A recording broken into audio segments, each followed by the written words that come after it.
What's up, Packer fans? Welcome back to the Pack a Day podcast. I'm your host, Andy Herman. You can follow me on Twitter at Andy Herman NFL. We've officially reached Packers-Vikings week. We'll be going over and breaking down the game as the week goes on. But as of right now, before we get to our main topic, we did have some pretty big injury updates and news from Monday, so I want to talk about that first. The biggest, of course, is involving David Bakhtiari, and it is great news. So first of all, we got news from Matt LaFleur that David Bakhtiari would be participating in team drills at Monday's practice. Remember that reporters and media are not able to be at team activities now, so they can only go watch individuals. But Matt LaFleur, in his press conference, stated that that Bakhtiari would be a part of those team drills. So that was the first big piece of news. And then post-practice, Rob Demovsky of ESPN was actually able to talk to David Bakhtiari and get a little bit more information. And Bakhtiari said that he is currently on track to start the opener at Minnesota. That is huge, massive news. There's no two ways about it. Listen, I understand that the entire offseason, everyone's been like, hey, Bakhtiari's going to be back at some point. And I've gone as far to say of like, hey, I don't care if that's week 1 or week 11. Like if he's ready to go at the end of the year and you can get him a few games before the playoffs starts and he's ready to go for the playoffs, that's all I'm concerned about. But there was a legitimate point not long ago where we were legitimately wondering, is David Bakhtiari going to play football again? And as much as the Packers are like, we're very optimistic and he's going to play football again, this isn't a career-ending injury, just the setbacks and the surgeries and the unknowns were enough to cast enough doubt that you were just wondering, is he going to be able to play? And now he's doing not only practicing, but doing team drills. And as David Bakhtiari said to Rob Demovsky, he is currently on track to start the opener at the Minnesota Vikings. And again, there's just no way to sugarcoat it. That is massive news for David Bakhtiari. That is massive news for the offensive line, the Green Bay Packers, the fans, etc. So that is clearly the biggest news of the day. Now, Matt LaFleur did not confirm that, and we're going to still have to sort of take this a day at a time, see how Bakhtiari continues to respond at practice, and if he is not only ready to go against Minnesota, but if the team wants to put him on turf in Minnesota where Elton Jenkins just suffered an ACL injury a season ago. Maybe Green Bay decides, hey, this week 1, we're just going to be a little extra cautious. We'll start him out week 2, with one more week of rest at home against Lambeau on natural grass. And maybe that's the route that they decide to go. So we'll have to wait and see. But according to David Bakhtiari, he is currently on track to start the opener, which again, there's no other way to put it. Massive, massive news. Now, as far as Elton Jenkins goes, it didn't seem, at least per Matt LaFleur's press conference, that Jenkins was quite ready to do team drills yet. And if he's not doing team drills on Monday of practice week, it just starts to get a little bit more hazy as to whether or not he will start against the Minnesota Vikings. And a couple things here. If Elton is ready to go by the end of the week, Wednesday, Thursday, etc., like they'll probably give him a chance to play. But I think the fact that he's coming off an ACL injury, the fact that he hasn't done team drills yet, and as of Monday, was still not doing team drills, at least it didn't seem that way. And then maybe more importantly, the fact that they're going to Minnesota, the place where he tore his ACL. And I just don't know if you want to do that to the guy. Again, bring him back week 2 against the Bears, let him get that extra week and let him not have to play on the exact same surface where he ripped up his ACL in the first place. That just seems like the smarter thing to do. So I'm less optimistic at this point that Elton Jenkins will play, but it's still we'll have to wait and see towards the end of the week and see if he ends up doing some team drills and see what his injury designation is when injury updates come out this week. So that will definitely be one to keep an eye on. But if you would have asked me, a few weeks ago, I would have said I was more optimistic that Jenkins plays than that Bakhtiari doesn't in week 1. It looks like that right now is flipped, and that it looks like it's more likely that Bakhtiari will play in week 1 and maybe Jenkins doesn't. So again, we'll have to keep an eye on it. We'll see what the injury report says. We'll see what the inactives say when they come out on Sunday. But as of right now, Bakhtiari seems to be trending in the right direction. Elton Jenkins, maybe not so much. Now, another player who has not been practicing, who Matt LaFleur was sort of non-committal about his situation and his status for Sunday, is Allen Lazard. And this is a fairly significant issue as well. Allen Lazard is, I know Rodgers has the connection with Randall Cobb clearly, but I think Lazard is that security blanket for Aaron Rodgers, and knowing that he has what Rodgers considers a number one receiver that he can go to in those tough situations. Not having him, all of a sudden you've got Randall playing in the slot, and that'll give Rodgers a little bit of comfort. Tonyan will likely play some in this game, which will give him a little bit of comfort, but Sammy Watkins will be his first time playing in a game with Watkins. Christian Watson, if he plays, Romeo Doubs, like Amari Rodgers hasn't taken many of these, snaps. If Samori Toure gets in, like there's just a lot of unknowns for Aaron Rodgers in that wide receiver group going into week one if Allen Lazard isn't able to go. So that will be another key injury to keep an eye on as the week goes along, but definitely a little bit, disappointing, or a little bit of a bummer, I guess you could say, that Lazard was not able to practice on Monday, and that'll have to be an injury, I think the tough thing here is that we don't know what it is. We don't know what the injury is, or what the designation is, or when he could be back. I mean, it's good news that he's not on any sort of IR. If they thought this was a 4+ week thing, they would have likely put him on IR by now. But it's unknown, and whether or not he can go against Minnesota certainly seems to be up in the air. So we will keep an eye on that. The only other sort of injury news, number one, Dallin Leavitt's still in the red no contact jersey. So whether or not that means he's, up in the air to play this weekend will remain to be seen, but he is still in the red no contact jersey at practice. And then Christian Watson, the hope, as Matt LaFleur said, is that he will play against Minnesota. But Matt LaFleur did sort of temper expectations a bit and say, Watson's still quite a bit behind the 8 ball when it comes to knowing the offense, and they're trying to force feed him as much as possible, but it's going to take some time for Watson to get reintegrated after missing so much time in training camp and in the preseason. So overall, I would say good news, Bakhtiari back in team drills and, trending to play week one. Elton Jenkins, maybe not so much, but he's still practicing in individual drills. Lazard, bad news, he's not practicing yet and his status seems up in the air. But Dallin Leavitt, Christian Watson seem ready to go. And I think, again, overall, it seems like Lazard, Jenkins, maybe the two that would be the concerning ones to potentially play or not on Sunday. All right.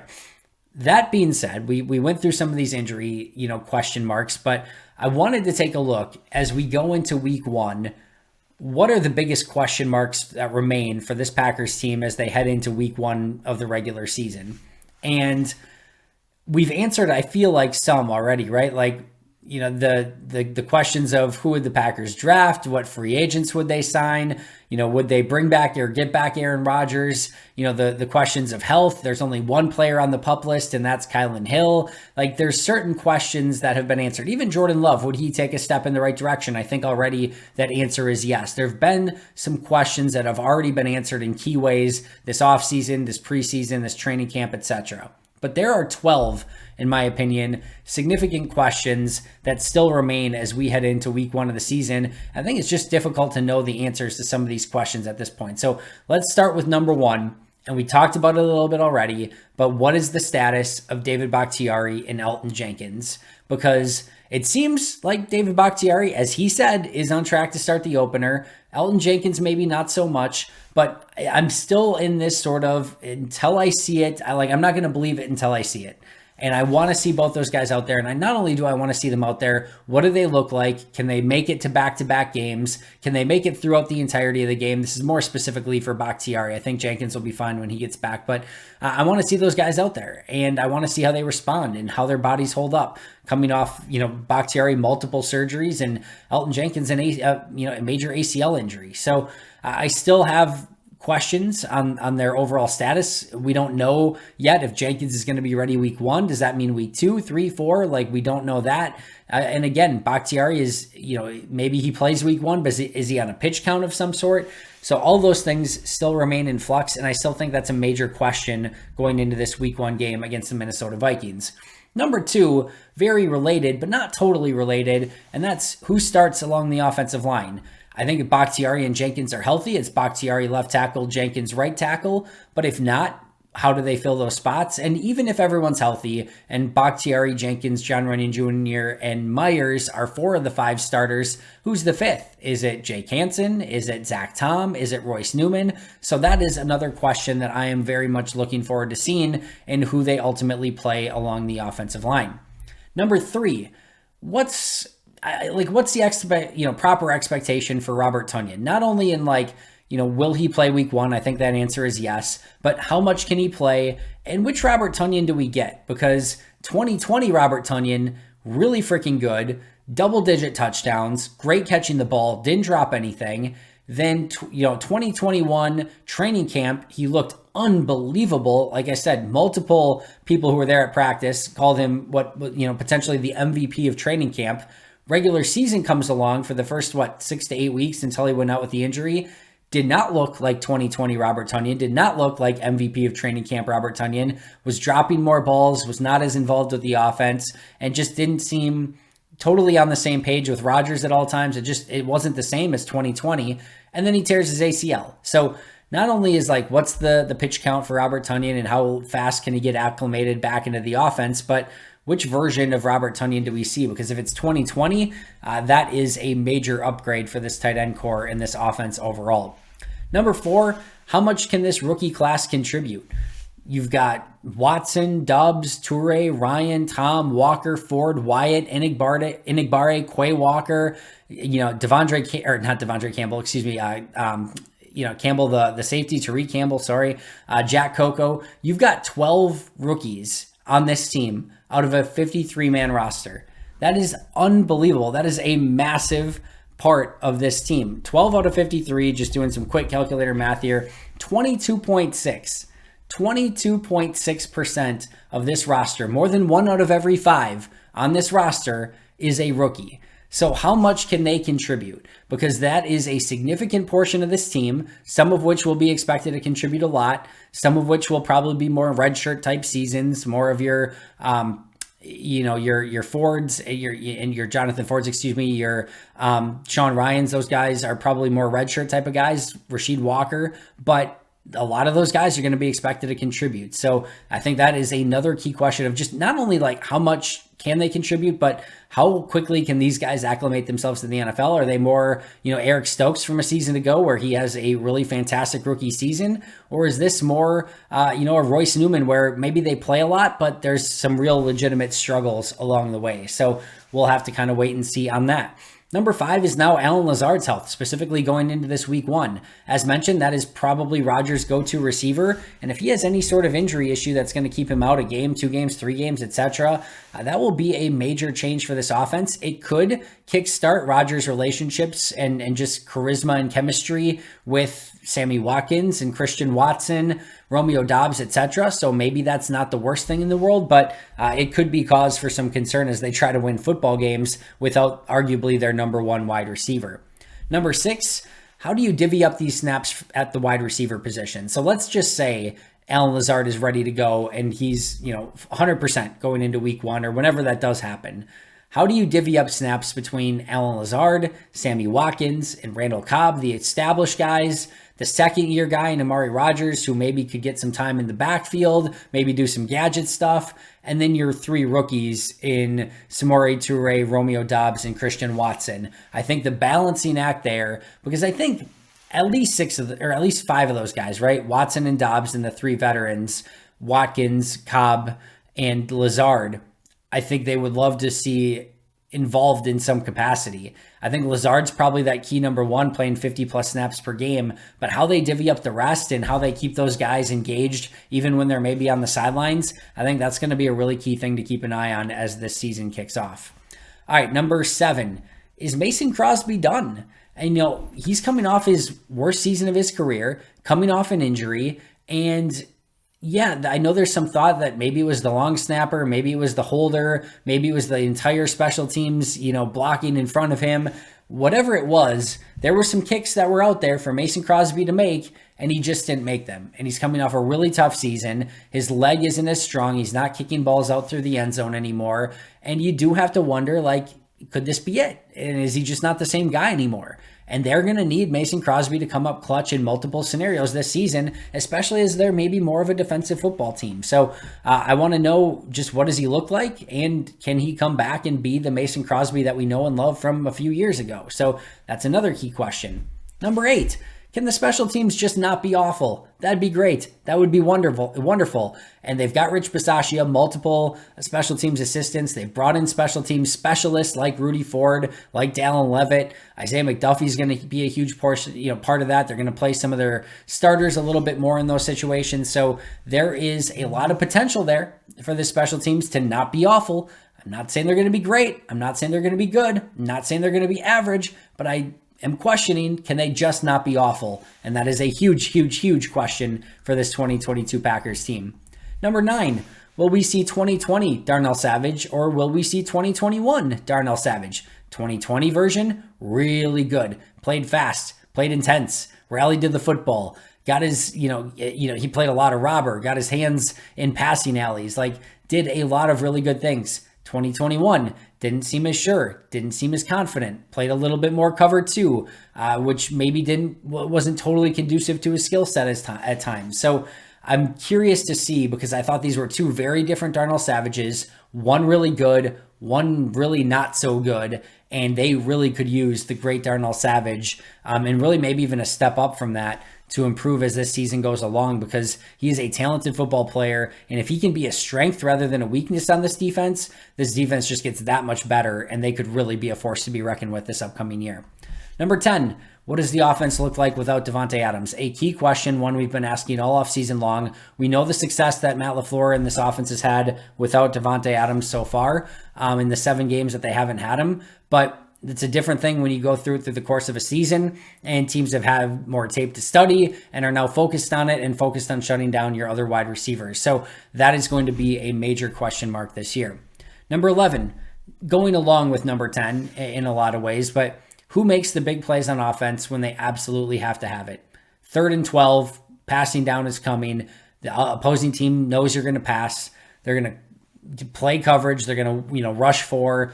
Who can get off coverage, get open, and make a big play? Is that Lazard? Is that Watson? Is that Dobbs? Is that Watkins? Is it somebody else? Is it Tunyon? Is it Aaron Jones down the field?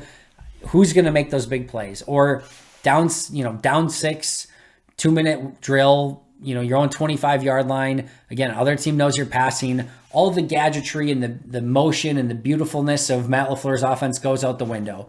You're lining up 3 or 4 wides, and the other team knows you're going to pass, and you know you're going to pass, and it's just your wide receivers against their corners with a ton of coverage out on the field. Their defensive linemen and edge rushers teeing off on your offensive line, knowing that you're going to pass. Who steps up in those situations? Again, is it Lazard? Is it Watkins? Is it Dobbs? Is it Watson? I think that's going to be a key question that they're going to have to answer as the season goes along as well. And then number 12, more off the field. Will the Packers get an Elton Jenkins extension completed? He is on the last year of his deal. He is a huge piece of this offense. He is a huge piece of this offensive line and the huge piece of the future of this Green Bay Packers team. Can they get an extension done sooner rather than later and wrap him up for the foreseeable future? All right. I asked a lot of questions. Now let me go lightning round and just give you my quick 1 or 2 thoughts on each of the answers. So 1, status of Bakhtiari and Jenkins. My prediction, Bakhtiari will be ready to go week 1. Maybe they keep him on a pitch count, but I don't think Jenkins will play week 1. I think maybe he gets in week 2 against the Bears, or maybe even week 3. Will be worth keeping an eye on, but I think Bakhtiari week 1, Jenkins a little bit after that. Number 2, what's the starting Packers offensive line? I'm going to go Bakhtiari, Runyon, Myers, Hansen, and Newman for week 1. I'm going to go Bach, JRJ, Myers, Newman, and Jenkins when everyone's back healthy. Is it what I would do? No, it is not. I think Zach Tom, I would have more involved, but that's what I would guess that they would do. Number 3, how much does Tunyon play and what Tunyon do we get? I think he'll play about 25 to 30-ish snaps in week 1, and then they'll increase that as time goes on. And then I think we're going to get a hybrid of 2020 and 2021. I don't think his high highs of 2020 were totally indicative of who he was as a player. I certainly don't think his lows of 2021 were indicative of who he was as a player. I think he's somewhere in the middle of that. And I think we're going to see a good Robert Tunyon, and I think we're going to get somebody that can really help this football team hopefully achieve their goals, but definitely be a big part of their offense. All right, number 4, how much will this rookie class contribute? I think it's going to be a significant amount. I think Watson is going to be a key part of their, explosive playmaking and run after the catch. Maybe some of those deep balls that MVS got in the past. I think Romeo Doubs is going to be a key player at wide receiver for the Packers, and is going to have to be a playmaker for them as well. I think Zach Tom will be starting by the end of the year. I think Devonte Wyatt will end up being a rotational piece on this defensive line. I think Kingsley Enagbare will end up being the third edge rusher by the time the season's done. Quay Walker is going to play a ton and be a starting inside linebacker. And then I think, some of the other guys like Tariq Campbell, I think could end up being a core special teams player. Jack Coco is going to be their full-time long snapper. So I think there is going to be a significant contribution from this rookie class. And then in the meantime, you've got guys like Toure, Ryan, Walker, and Ford, who are probably going to be, more your redshirt type of players and that are learning, kind of on the back end, going through scouting team during practice and those sort of things. So, but I think overall it's going to be a significant impact to this team. Number 5 is Allen Lazard's health. It's just impossible to say right now because we don't know the injury, the status, etc. So that's one we're just going to have to keep an eye on. Number 6, wide receiver snaps. I think it's going to be Lazard number 1. And then I think you're going to see Watkins, Cobb, Toure, and Watson have a rotation where they're all getting, 30, maybe 30 some snaps, with probably Watkins and Cobb getting a little bit more and Dobbs getting a little bit more, and then Watson integrated in. But I think it's going to be Lazard 1, and then those other 4 I think you're going to see on some type of rotation depending on what team they're playing and what scheme they want to play in that specific game, or what play call is being called. I think those things are all going to play a part there. Number 7, is Mason Crosby done? I don't think so. I think we'll see him bounce back with Pat O'Donnell and Jack Coco. Number 8, can special teams be not awful? I think they cannot be awful. I think they're going to be below average, and I think it's still going to feel like a massive improvement.